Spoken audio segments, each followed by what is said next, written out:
Olá, meu nome é Euline Marcos Rodrigues, sou aluno do curso de Gestão de Projetos da Fundação Getúlio Vargas em Campinas.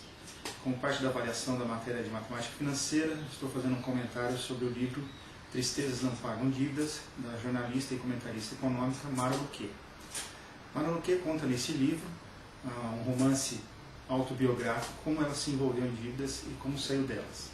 Por 2 vezes ela esteve no fundo do poço, como ela mesma disse, e teve que sair negociando, cortando despesas e para poder pagar todas as suas dívidas. Ela conta várias passagens interessantes no livro, coisas que aconteceram com ela envolvendo os familiares, gerentes de banco, credores que ficavam no pé dela, e a gente pode olhar o livro, boa parte do livro, com algumas dicas subliminares mesmo a respeito do envolvimento com dívidas.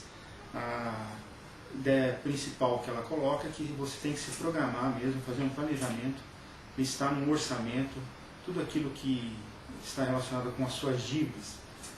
Uma dica interessantíssima é que o valor do seu orçamento comprometido com dívidas não pode passar de 30%. O ideal é que fique por volta dos 20%. Outra coisa interessante que ela coloca no livro é a negociação com credores.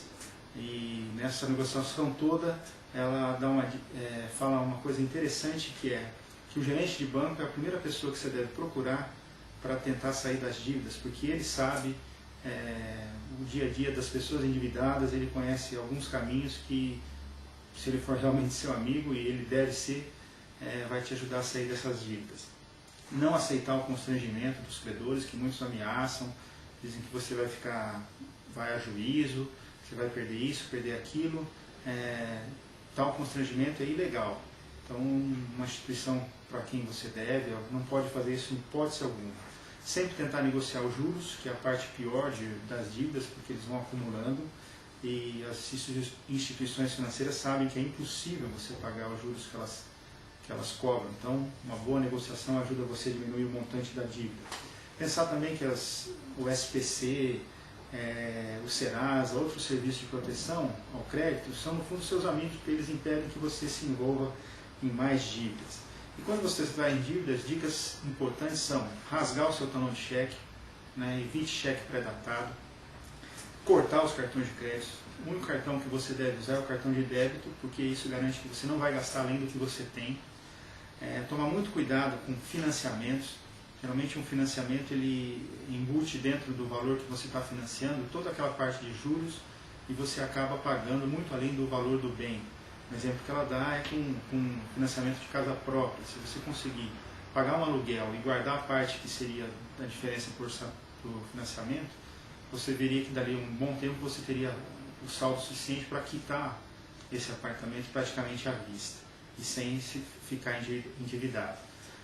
Limite de cheque especial muita gente considera ele como renda, e não é, ele é dívida. Então, não considere o limite do cheque especial algo que você possa utilizar como renda. No final do livro, ela lista 10 passos para ajudar você a sair das dívidas, caso você tenha entrado nelas.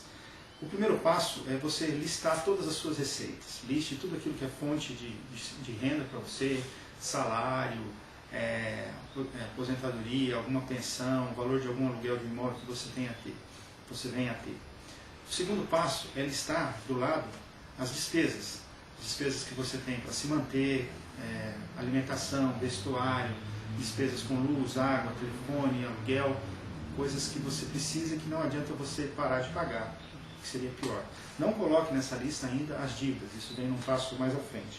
O terceiro passo é você subtrair das suas receitas o valor das despesas, e aí que começa todo o seu planejamento, porque se esse valor for um valor menor que zero, significa que você não tem dinheiro suficiente nem para se manter.